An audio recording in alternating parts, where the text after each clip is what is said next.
Ladies and gentlemen, thank you for standing by. I am Gaily, your Chorus Call operator. Welcome and thank you for joining the Metlen Energy and Metals plc conference call to present and discuss the Metlen full year 2025 financial results. At this time, I would like to turn the conference over to Mr. Evangelos Mytilineos, Executive Chairman, Mr. Christos Gavalas, Group CEO, Ms. Fotini Ioannou, Group CFO, and other senior executives. Mr. Mytilineos, you may now proceed. I welcome everyone who joined us today in the 2025 results conference call. All materials have been made available earlier today and can be found on our website.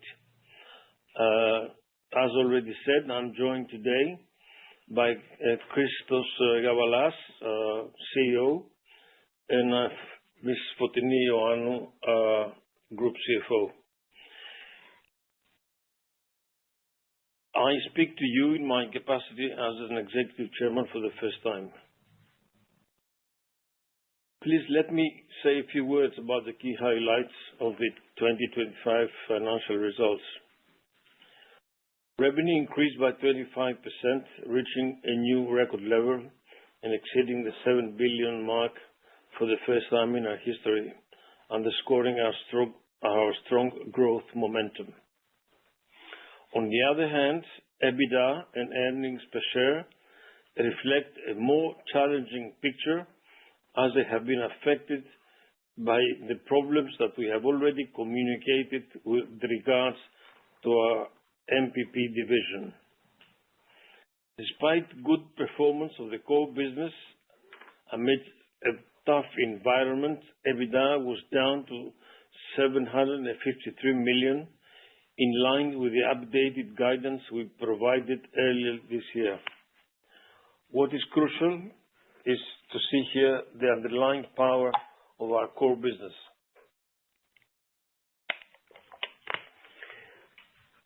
MPP, although representing a non-core legacy business, has caused disproportionate losses. In light of this, we had to take immediate action and go ahead with unpleasant measures and difficult changes. Myself, alongside with Christos and Fotini and senior management, we are here to tell you about all the measures taken and drastic changes we have made to make sure this is properly addressed and left to the past. Today, I can confirm that the MPP responsible for past issues no longer exists in its previous form, and the focus will be shifted more on storage, DCs and grids, in addition, data centers that is, grids, in addition to our conventional RES business. That is, the previous MPP has been absorbed by the previous MRES, and this is now one division. Turning to net profits, this amounted to 315 million. Our liquidity remains strong, providing us with the flexibility to both navigate the current environment and continue investing, even as 2026 represents our peak capex year. At the same time, we remain committed to our dividend, set at €1 per share, representing an increased payout specifically and only for 2025 and reflecting our confidence for 2026. I remind you that our traditional payout on dividends was 35% of net profitability. We make an exception today to compensate our shareholders for their loyalty and their devotion to the company. This decision is based also on our view that 2025 was an exceptional and temporary setback, and that the reported net income does not fully capture the underlying profitability of the business.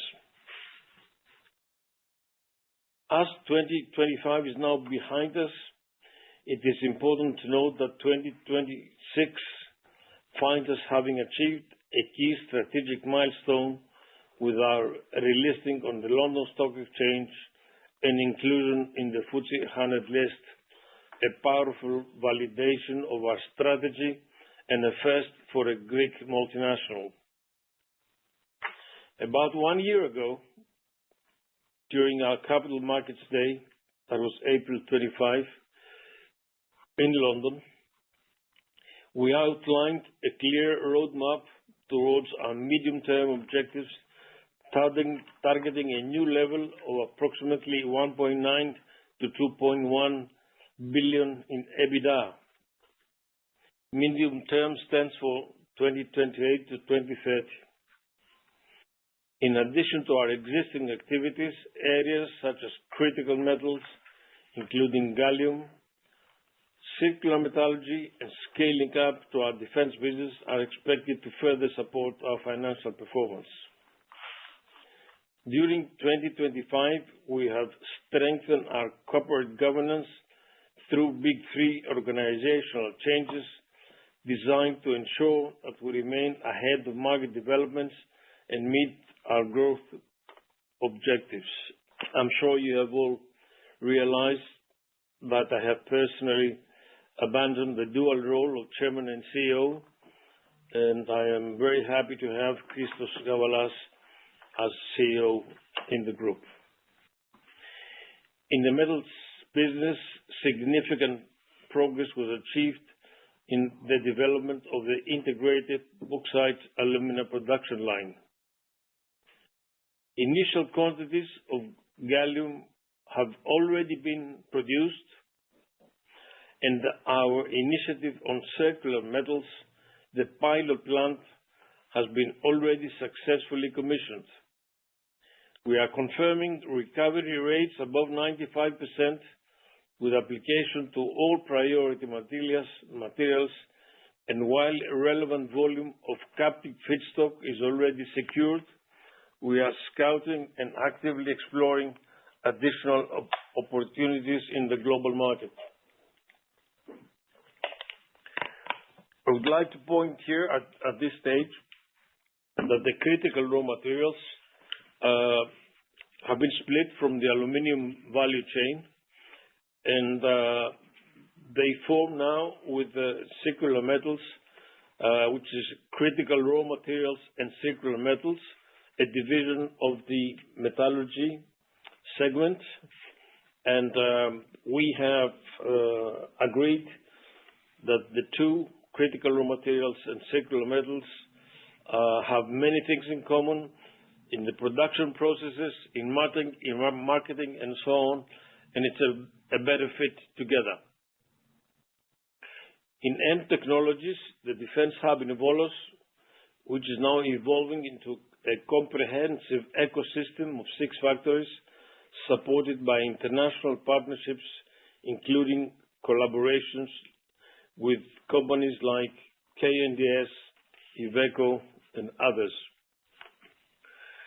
In the utility business, Protergia further strengthened its position with a market share of 21%, steadily progressing towards the strategic target of 30%.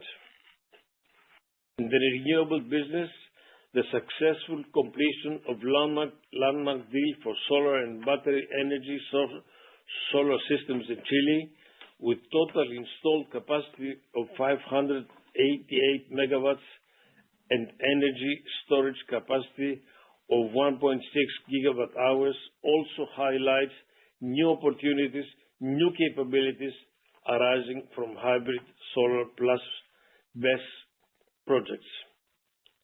At the same time, the infrastructure and concession sector, METCA, is emerging as a stable growth engine, having doubled its EBITDA contribution in 2025, and now expected to approach its medium-term target ahead of schedule, potentially as early as 2026. Future outlook and comments on current environment. Beyond the 2025 performance, I believe many of you would be particularly interested in the implications of the conflict in Iran, which affects a highly sensitive region and has significant repercussions for energy prices, inflation, interest rates, and the aluminum market. This is not the first time that we have had to operate in a challenging environment.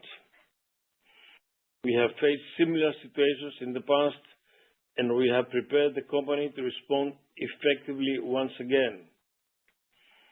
Metlen is well positioned to navigate such conditions, as our business model is inherently resilient to market volatility. The coexistence of our energy and metals activities, supported by a prudent hedging policy, provides strong protection, something clearly demonstrated during the currency crisis a few years ago, during the Lehman Brothers crisis, some earlier years, 2008, 2010. Christos will elaborate further on the specifics, but allow me to highlight a few key points. Aluminium prices are currently approximately $800 per ton above the average of the past 15 years, while many smelters are being forced to curtail production and the US dollar continues to strengthen. Premium prices have surged as the physical market becomes tighter. Supported by our hedging strategy, we are well positioned to capture very high margins going forward. We maintain uninterrupted access to natural gas as Greece has evolved into an alternative gateway for gas into the EU. Our recent agreement with Shell is indicative of the strategic role we can play in the wider region. Our utility business has demonstrated its ability to perform well, irrespective of price fluctuations in the wholesale electricity market. Reset, which renewables and energy transition business is expected to benefit amid increasing concerns around security of supply in connection with the fossil fuels on a global scale. Finally, considering the evolution of our defense business, it is clear that it is well positioned in the current environment, particularly given the structural undersupply in the market and the significant investment accepted in European defense. I will now pass the floor to Fotini, our CFO, to talk you briefly through the financial results in slightly more detail. Thank you, Chairman.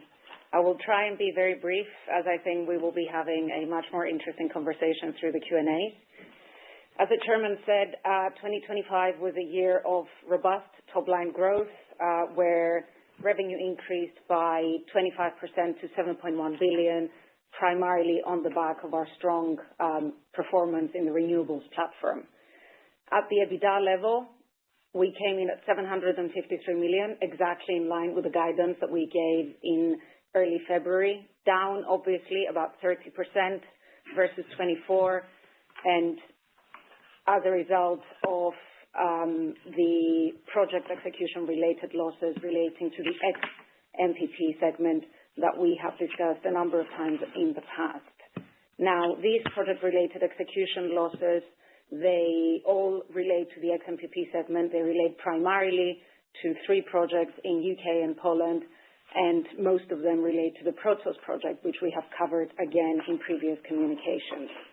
In response to that, we have taken a series of targeted actions to materially strengthen our execution oversight and the financial controls that we have in place, most important of which is what the Chairman mentioned, which is the folding of the ex-MPP segment into the ex-M renewable segment in what is now renewables and energy transition platform, i.e.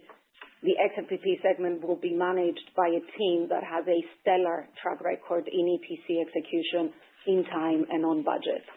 On top of that, we have instituted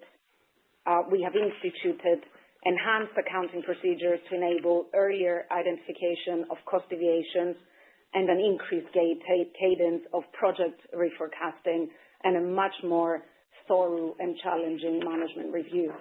What is important here to note is that we have performed a rigorous review of all the NTP projects that are still live, the vast majority of which will be delivered in 2026. We are currently at completion rate close to 90% on all of them, and we have already booked all the cost overruns to date and delay ODs and provisions for losses that may come up in 2026.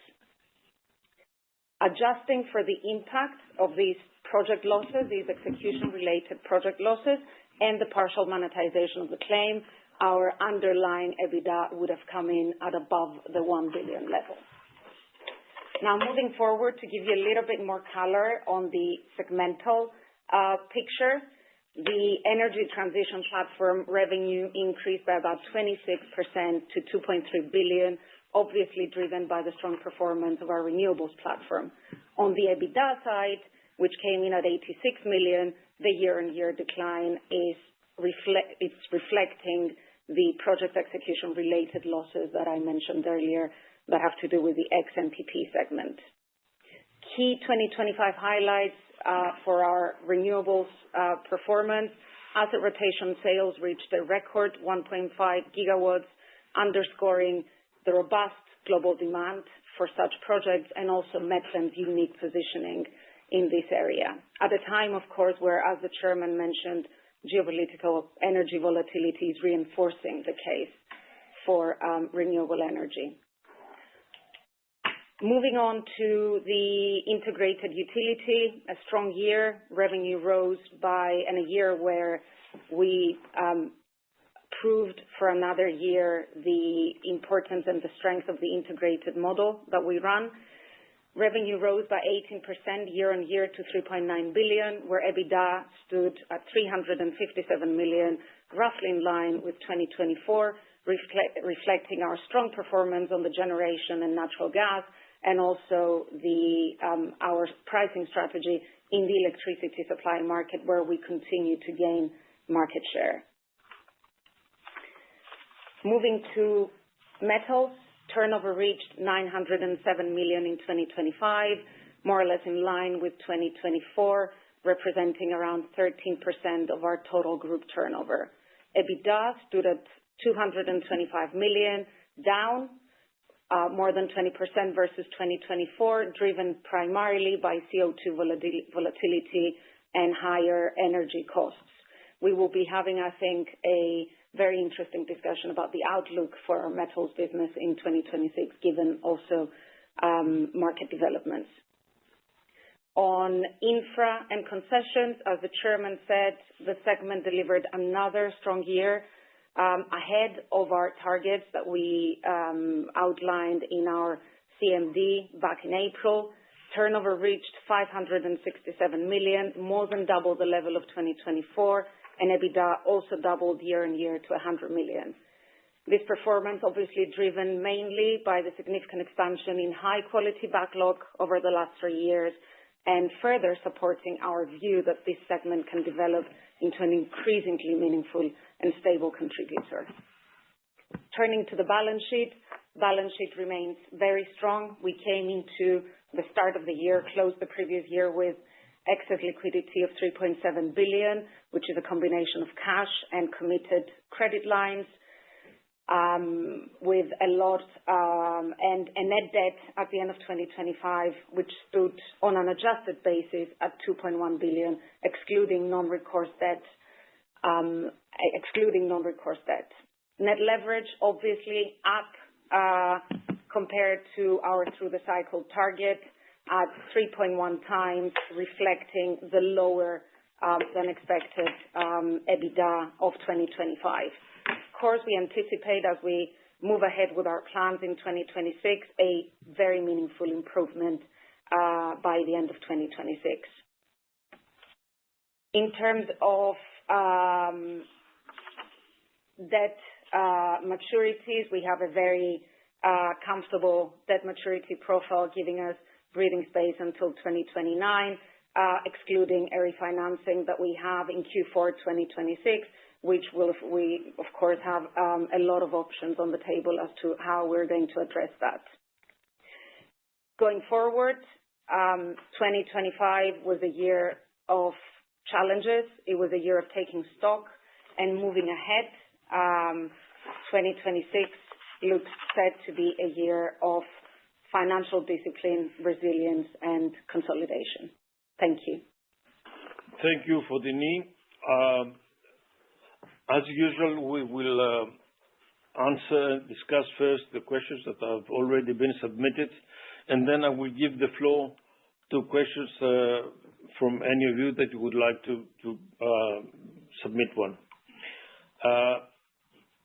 First, two questions is from Mr. Nestoras Katsios from Optima Bank. The first one says, although it is early in 2026 and the Persian Gulf conflict is still ongoing, could you please share your outlook for the year? I don't know when you, Mr. Katsios, when you wrote that question, but every day or every other day we have a war or we don't have a war. So when you say here, amid the Persian Gulf conflict, probably the question was written 2 or 3 days ago. Yesterday we did not have a conflict. Today maybe we have a little bit of a conflict. So, okay, the answer is going to be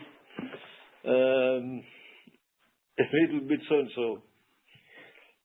No one doubts the resilience of this company, especially those who have followed the company for the last many years. Important. Looking ahead, 2026 is expected to be a year of consolidation, signaling, please be careful, a return to our planned growth trajectory and putting us back on track to meet our medium-term targets. The setback of 2025 does not affect our medium-term target in the slightest. In light of the current macroeconomic environment and the pronounced impact of the Middle East conflict on economic activity, a cautious and measured approach is, we think, sensible. Additional color on the 2026 outlook will be provided as usual at the AGM on the 21st of May. Question number 2. How does the implications of the Middle East conflict and its potential aftermath affect Metlen, and how should investors consider the resilience of its business model in the context of this and other similar geopolitical events? Give me 2 or 3 minutes to answer this question one by one, division segment. Number 1, metallurgy. Elevated LME prices and premiums, locked natural gas supplies, both as far as price is concerned as well as security of supply, because we have 2 issues now. We have price and we have the security of supply. We are locked on both, and as well as many other cost components. And these, they support margins. Higher prices are being actively locked in for 27, 28, please. Energy inputs are largely hedged, preserving a cost advantage versus unhedged European peers. Vertical integration and sourcing diversification limit raw material risk. 2. Renewables energy transition. Structurally supportive. We firmly believe that higher gas and oil prices are lifting the prospects of the renewable division, improving project economics and asset valuations. I would be glad to discuss this with you. EPC activities may face cost pressure, but overall impact remains positive. Priority is securing PPAs at attractive levels and reinforcing EPC risk transfer. Number 3, integrated utility. Margin pressure in retail under high gas prices is structurally more than offset by stronger thermal generation and robust spark spreads amplified by Metlen's highly efficient gas fleet. The integrated model provides effective natural hedging. Number 4, international supply and trading. Positive near-term margin effect from higher gas prices alongside increased focus on security of supply. Short-term exposure is manageable with approximately 6% of LNG secured through end of 26. Medium-term sourcing is being recalibrated, including execution of the Shell MOU of 27 to 2031 and parallel negotiations with other major suppliers. And technologies. Structural tailwinds. Geopolitical developments reinforce a defense spending upcycle in Europe and globally supporting growth as capacity and execution scale up. Stay tuned on the defense business of technologies. Infrastructure and concessions. Limited impact on Metka, mainly on cost side. Cost inflation, diesel, steel, asphalt, is largely mitigated through fixed price procurement and reimbursement mechanisms. I continue with Vangelis Karanikas from National Bank of Greece, and I pass these questions to Fotini for answers, please. Thank you, Chairman. Vangelis, thank you for the question. Let me read the question. Could you please let us know how many were roughly the losses arising from the MPP division, what you think went wrong, and how do you see current projects progressing, and what can you tell us about the future of this decision? Thank you again for the question, Vangelis. As I said in my introduction, and I think this is the important thing to note, the company would have achieved an EBITDA level of profitability above 1 billion if one excludes the exceptional items incurred during the year, namely the project execution losses coming from MPP, as well as the partial monetization of the legal claim. So this gives you an order of magnitude. Now, what went wrong? I don't really want to spend time on what went wrong. I want to spend some time on what we're doing to put things right. As I said, following the losses that we had to incur, we have undertaken a rigorous review of all the MPP projects, which, and as I said, the vast majority of the MPP projects are expected to be completed in 2026, with a completion rate now at more than 90%. The root causes of all the problems have been identified, and we have taken all the losses that relate to the cost overruns that we have incurred to date, as well as have taken provisions for delay LDs that may arise in the future and potential more additional cost overruns.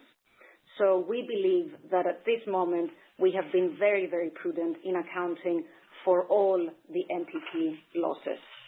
Now, in terms of the key remedial actions that we have instituted, we, as I have said, significantly streamlined and reshaped MPP, and we have folded it into the ex-M Renewables segment so that now it will be managed by the M Renewables team, which has a very, very good track record in EPC execution.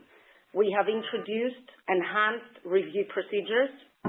We have introduced enhanced accounting procedures. We have increased the cadence with which we reforecast the budgets, and we have introduced and enhanced the challenger and reviewer levels when budgets are reforecasted and timelines are revised.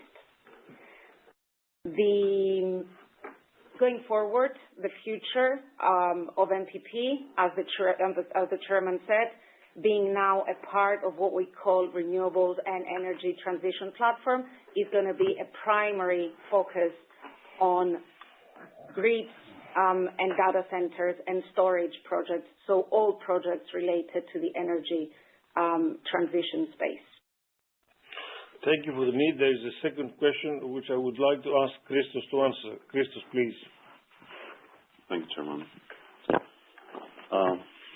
So good morning and thank you for attending. Vangelis asks the following. Could you please provide an update on the asset rotation? Sales for 26, namely Australia and Spain after Chile. Additionally, you have announced several initiatives related to BESS projects. How do these initiatives complement your broader renewable energy strategy, both for your operating assets and asset rotation strategy? So thank you. Spot on. Yes, Chile has been landmark for us. It has been hybridized, as you know. So we put batteries next to the solar, which is the answer to what the solar issue globally is and the zero pricing across. So this is the way forward. And this is the reason why we are so believers in that way for the green energy transition enabling, which is going to go through batteries and storage. So yes, Australia and Spain will follow. We do expect both of them to be sold this year, probably through the hybrid way, increasing the margins, increasing the PPAs, increasing the profitability, and providing an answer to that structural problem that I've described before. You know also that we are so much present in that area of batteries and storage, both for our portfolio as a counterpart of choice for many other companies. And of course, you know that we have recently engaged into a JV with PPC in order to have a very sizable project on batteries abroad. So that answers the way that we see that. And the way that we are pursue this business and increase it furthermore through the years. Thank you. Thank you, Christos. The last question, preset, is by Manos Fantidakis from Meta Securities. It's a first question. Metka, could you provide a specific guidance for the year? Are you still considering a potential IPO of this business in the coming months?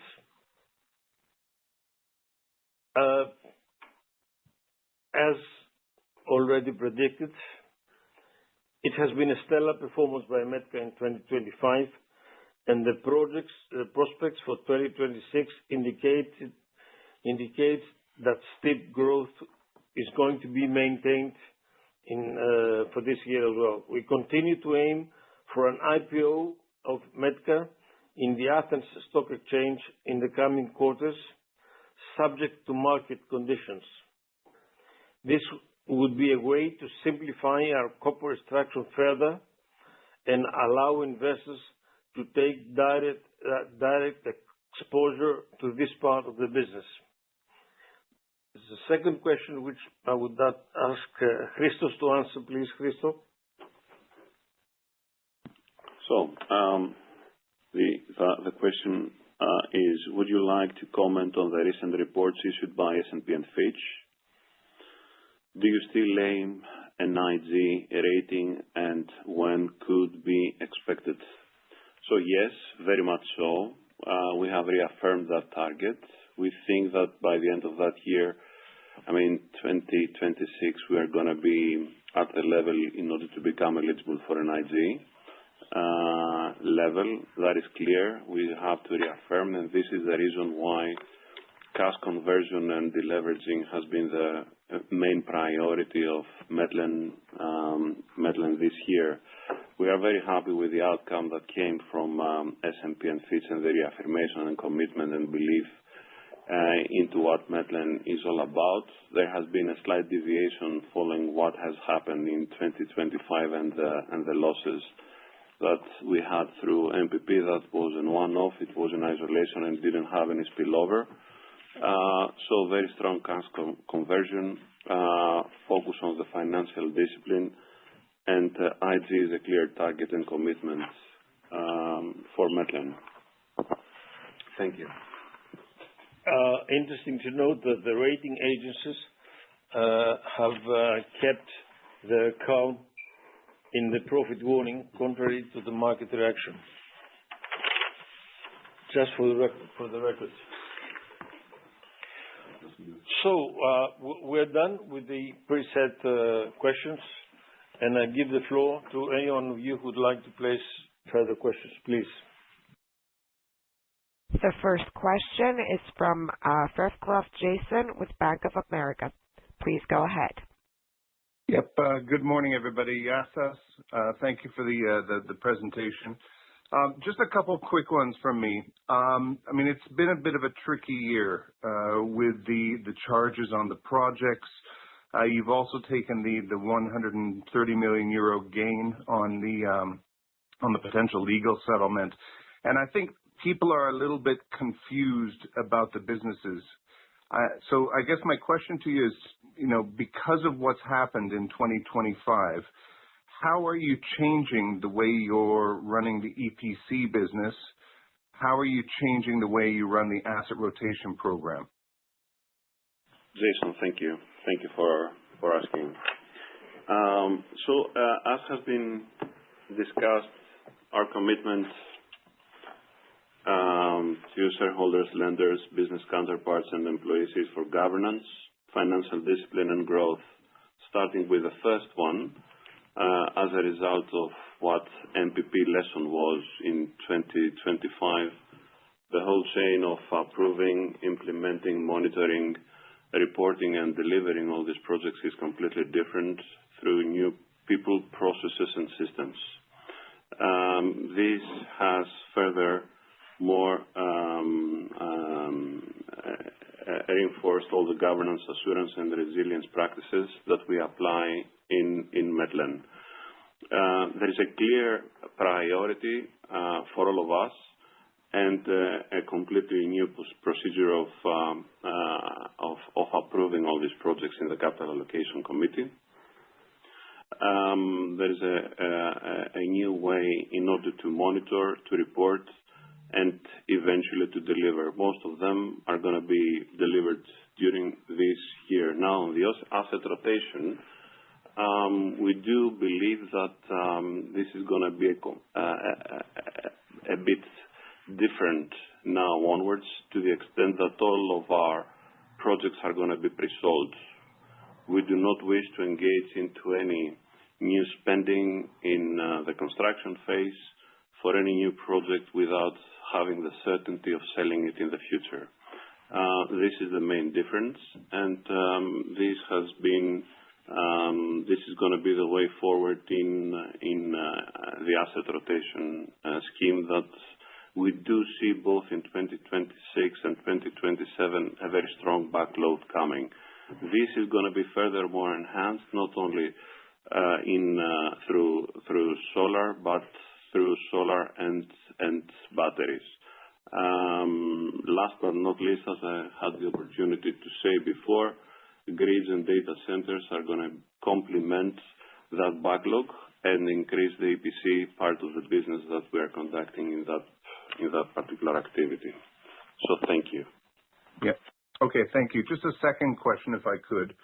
and it's around hedging. Now, I understand you're a utility. You move a lot of energy. You buy a lot of energy. You sell a lot of energy.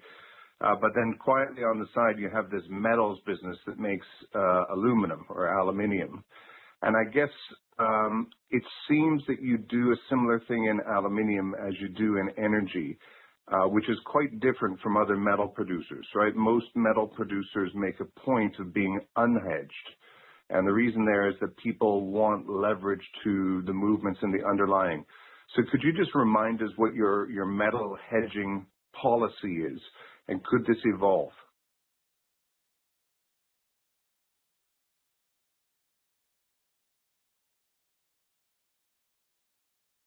Thank you, Jason. I will answer this question myself.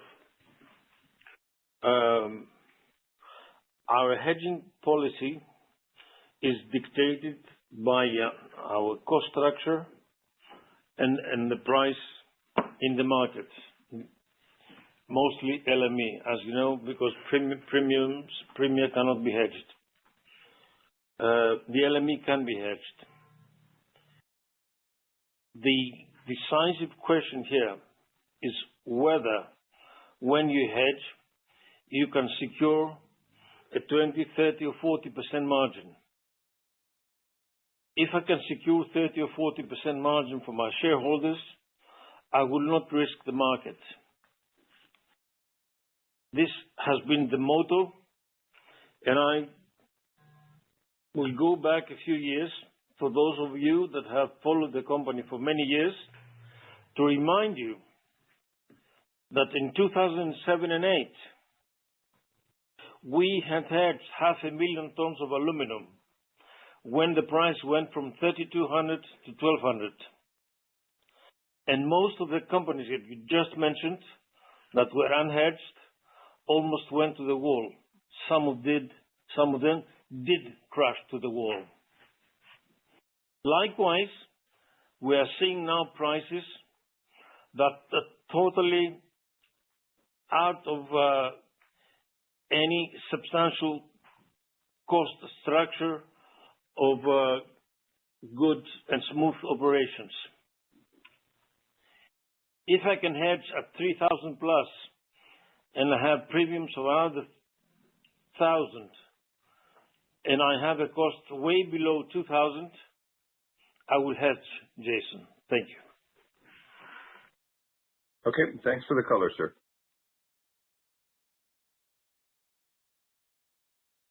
The next question is from the line of Masvoulas Ioannis with Morgan Stanley. Please go ahead.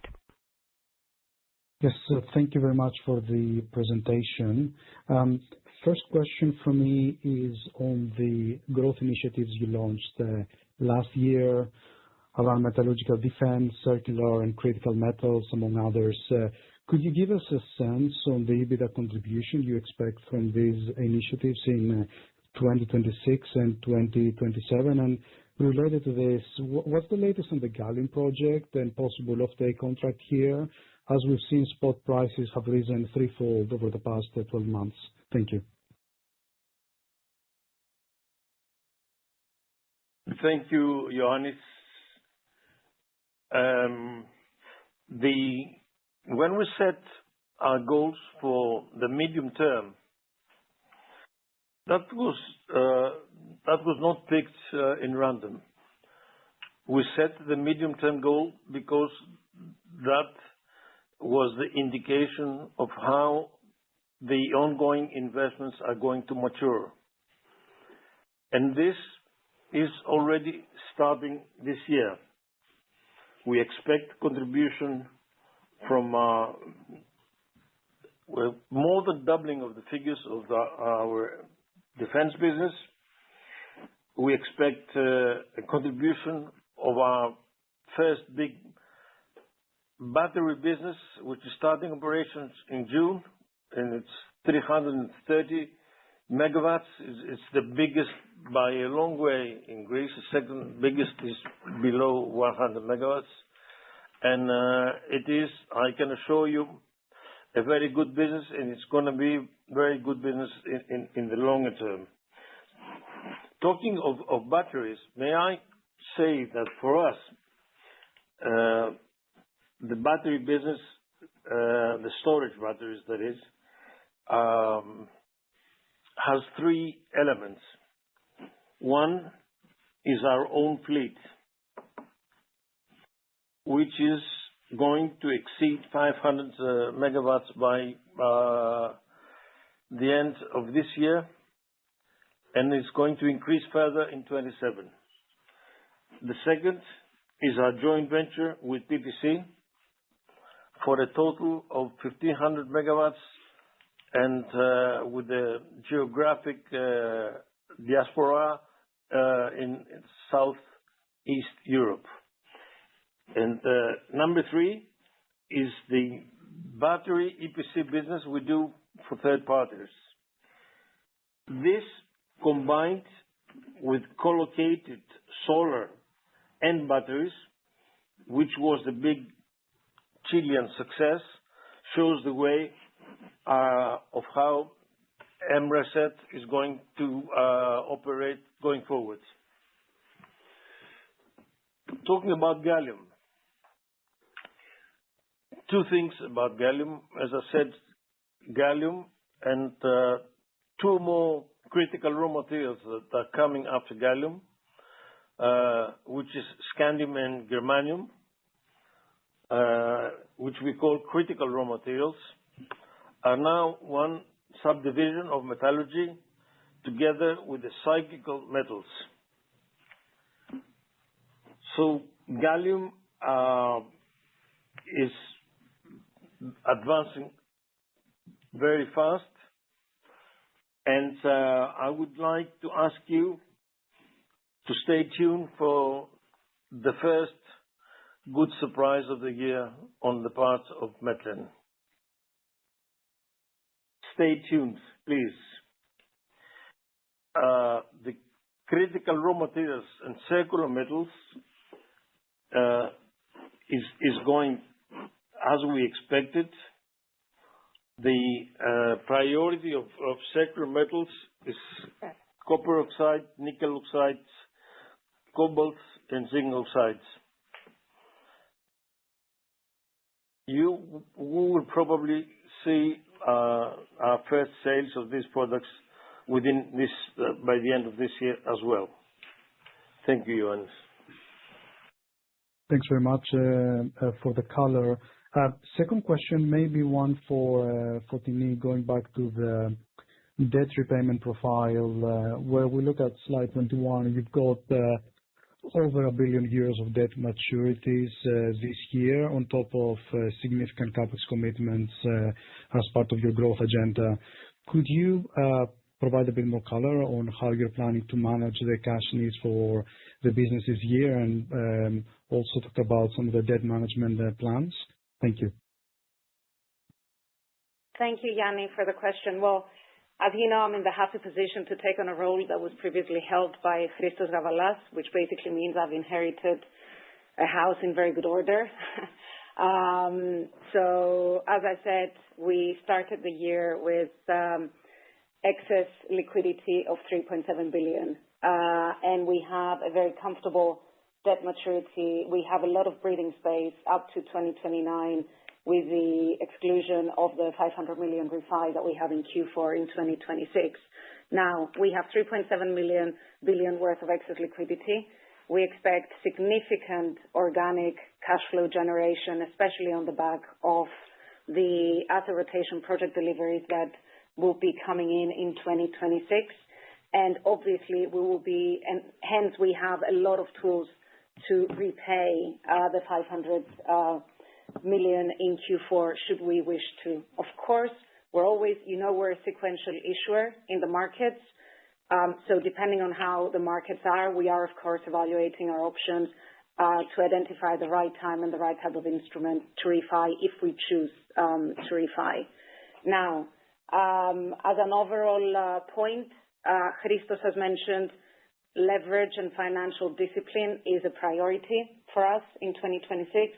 Our medium-term target continues to be reaching IG, and we will make sure that through the disciplined execution and the optimization of our cash flows in 2026, we will reach that goal sooner rather than later. So thank you. Thanks very much. And maybe one last question, just on the gas sourcing. You have announced the agreement with Shell. How does that compare to the Gazprom contract you have in terms of pricing on other aspects that we need to consider? And then related to that, how are you looking to adapt if the EU does sanction Gazprom from 1st of January 2028? I'd be interested to hear your strategy around additional sourcing contracts over the next year or two. Thank you. Thank you. Gazprom quantities from the legacy contract amount to no more than 30 or 35% of our total gas procurement. We buy regularly from all major producers and traders, and we have one or two cargoes a month that we receive in the form of LNG. The Gazprom supply is coming through pipeline, through the Turk Stream, and this is going to end by decision from the European Union at the end of 2027. The Shell contract was the first medium 5-year term contract to be followed by more contracts, and we will leave another 20% on the side for spot purchasing. We are very confident. We have a complete control of this business. We have no problems whatsoever. As I said also to Jason a few minutes ago, the gas we are going to need for aluminum production and especially alumina production has already been priced for the years 26, 27, 28. Thank you. Thanks very much. That's very clear.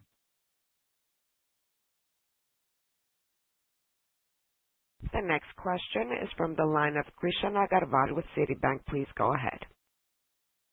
Hi, thanks a lot for taking my question. Most of them have been answered. If I can ask one on circular metals. You said that the pilot plant has already commissioned the operation.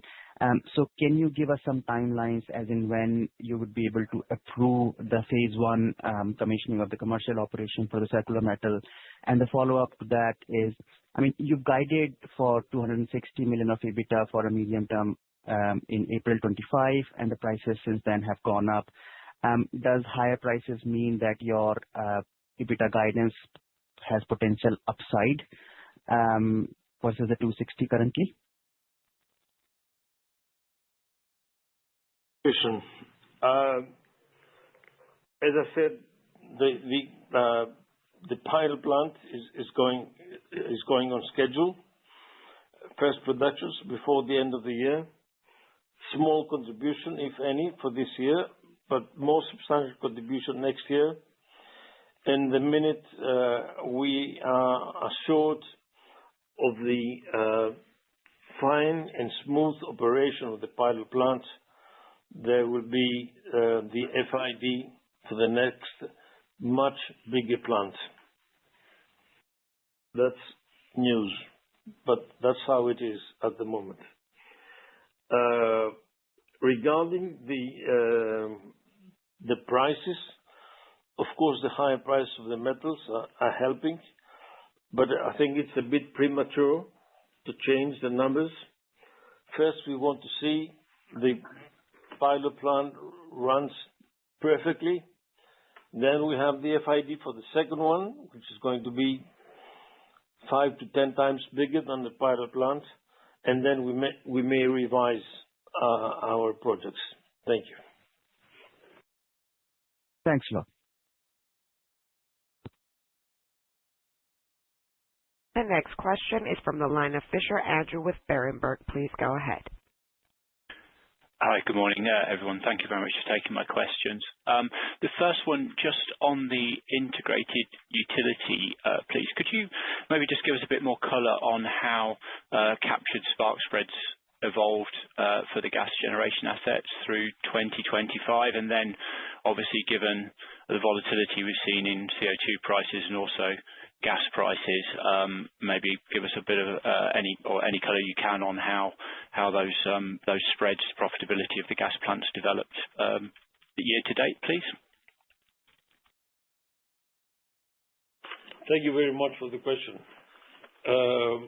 Let's be very clear what are the elements consisting of comprising the utility. First, we have, of course, generation. We have our retail business, and then we have the gas international supply and trading. These three additions, they make what we call energy utility. There is some kind of an inherent hedge between generation and retail. When the market prices are low, this is very good for the retail business. When market prices are high, good for generation, bad for retail. So we should judge these two as one.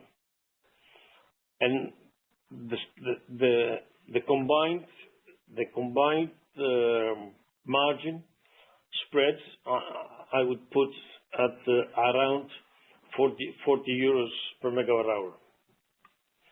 Now, the gas business, which is the third element of the utility, is spread in a much wider geographical location. Therefore, on its own, last year, it handled the equivalent of about 50 plus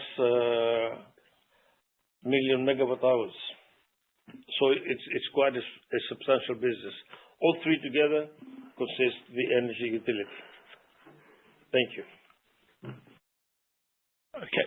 Thank you very much for the extra color. And could I just also ask one additional question, please? You mentioned returns on the renewables projects. Are there any sort of indications you can give us maybe on how IRRs on projects have been developing over time, certainly over the last year or so, or maybe some indication on sort of how the spread over WACC has developed on the sort of projects that you're looking to build in the next couple of years, please? My take from the effects of the Gulf War on the renewable business. And I have to say that in the last month or so, we have seen a surge in our renewable orders in all forms, in the forms of EPC, in the forms of BOT, in all kinds of forms. People have started to realize that the best security of supply is the renewable production in each country. Every country now is looking at the production of its own as a security of supply. On top of the decarbonization and all the usual arguments that we have been hearing for so many years, and Mr. Trump wants to abolish. Renewables, more and more, you will hear that are gaining ground, not only because they are cheaper, not because they are green, but because they provide security of supply. And the most vivid example of this is Spain. Spain has the highest per capita megawatt solar capacity by a long way. And number two is Greece.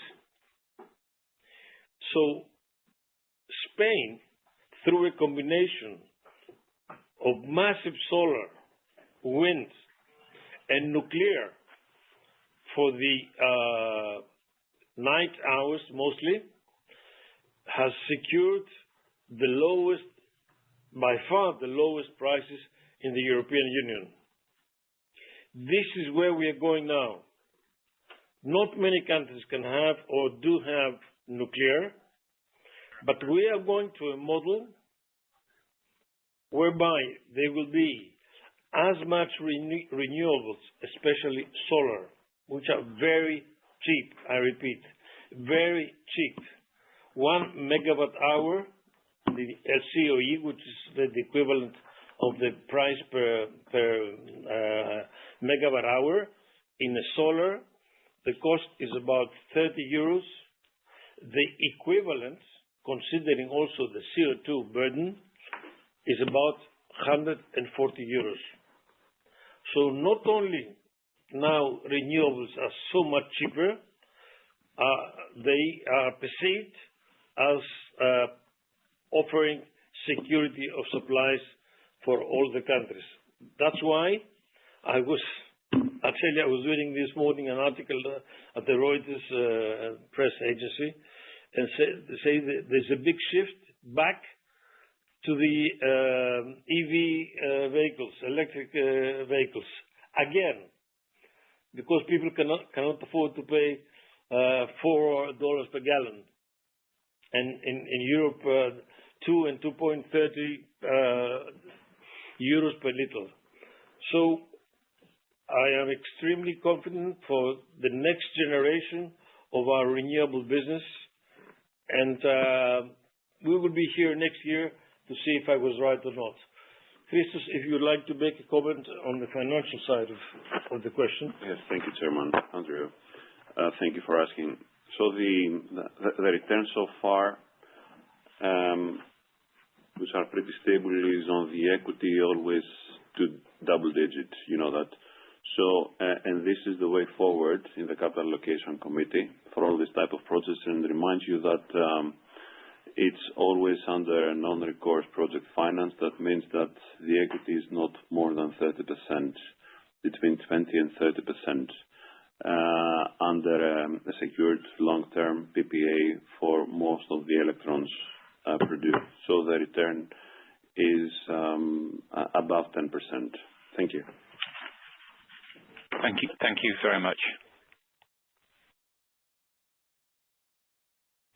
The next question is from the line of Nikokirakis Ioannis with Alpha Finance. Please go ahead.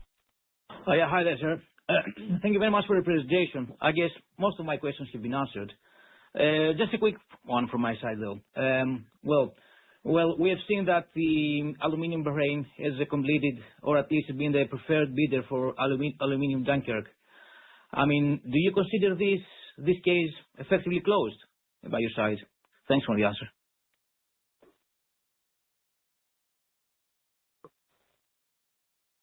Okay, that was a good journey.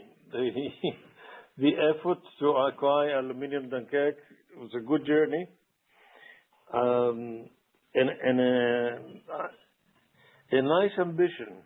What was the ambition? The ambition was the following.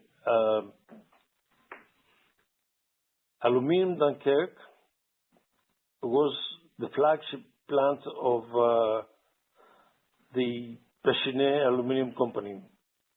Pechiney does not exist anymore. It was bought by Alcan in 2003. Subsequently, Alcan was bought, as you know, by Rio Tinto in 2007, and so on. Our plant was also a Pechiney plant, and it represented probably the first big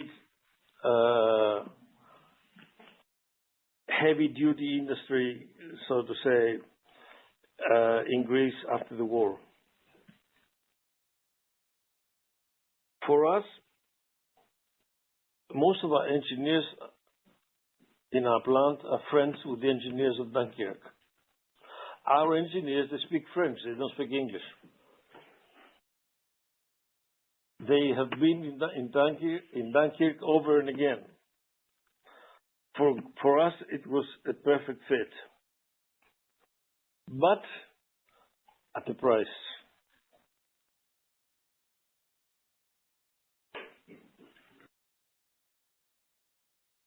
Being fully covered and supported by some of the biggest global banks, we submitted an offer that we believe appropriately valued Aluminium Dunkirk while preserving upside for us and without exposing us to unnecessary risks. We remained true to our belief that an M&A transaction is only meaningful if it is value accretive. Taking into account the extremely high winning bid, we are very comfortable with the outcome of the process. Now, because, as we say in Greek, people have plans and make plans, but God, maybe he thinks otherwise. So, our friends in Alba made plans, but they were offered a war instead.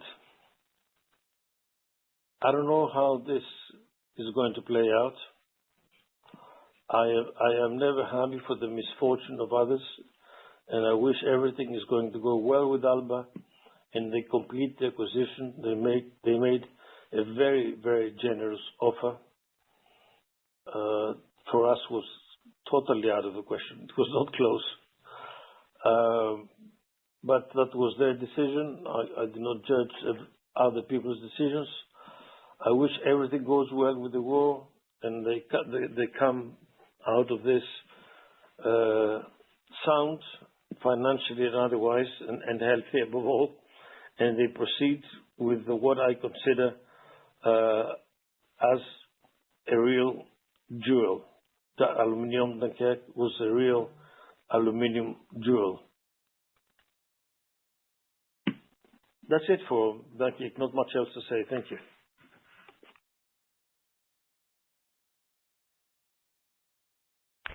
Ladies and gentlemen, there are no further questions at this time. I will now turn the conference over to Mr. Metlen for any closing comments. Thank you.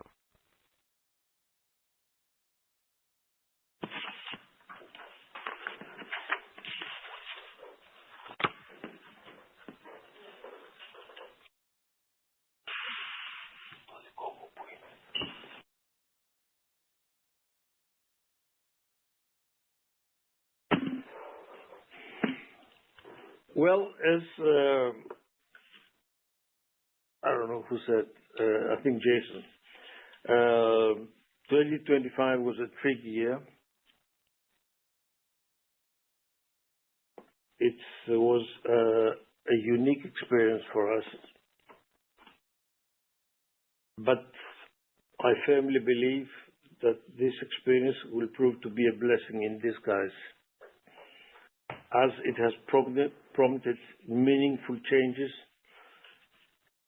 further streamlining of the group that will ultimately leave Metlen stronger and better positioned.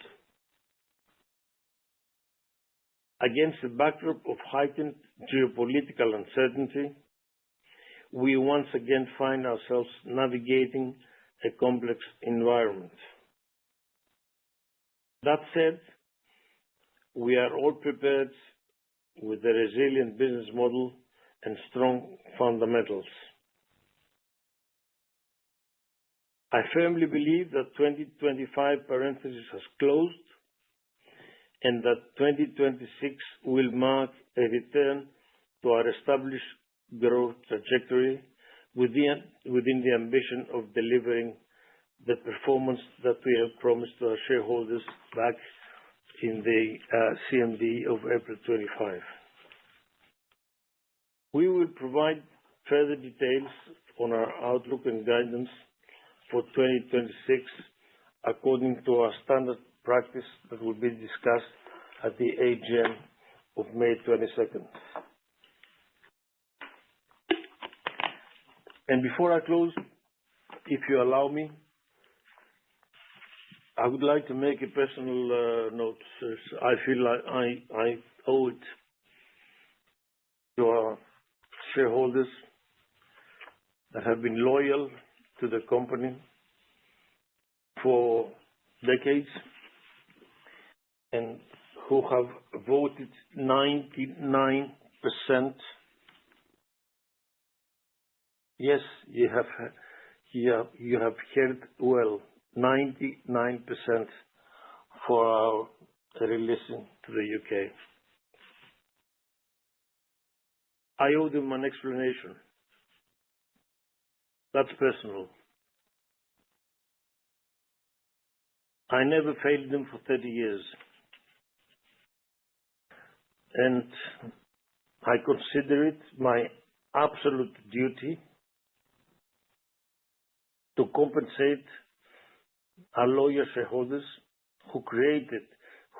their support has created this company, to return to the path that they always appreciated and recognized in this company. And that is not a promise for the future. That is starting in 2026. That's a personal commitment for those of you that still rely on my personal word.